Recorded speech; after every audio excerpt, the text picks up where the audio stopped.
अस्सलामु अलैकुम वरहमतुल्लाहि ताला वबरकातुहू। एक सवाल ये हुआ है कि मुजद्दिद और वली में क्या फ़र्क होता है। देखिए, इसका जवाब ये है कि हर मुजद्दिद ये वली होता है। जो भी मुजद्दिद होगा उसके लिए वली होना ज़रूरी है, लेकिन हर वली मुजद्दिद हो ऐसा ज़रूरी नहीं है।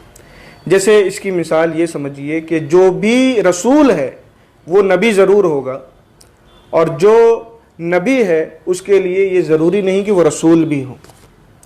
तो मुजद्दिद ये ख़ास है और वली आम है।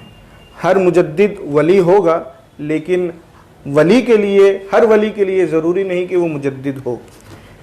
एक दूसरा फ़र्क ये है कि वली जो है वो हर ज़माने में होते हैं, लेकिन मुजद्दिद का एक ख़ास ज़माना है, वो सदी के शुरुआत में होते हैं।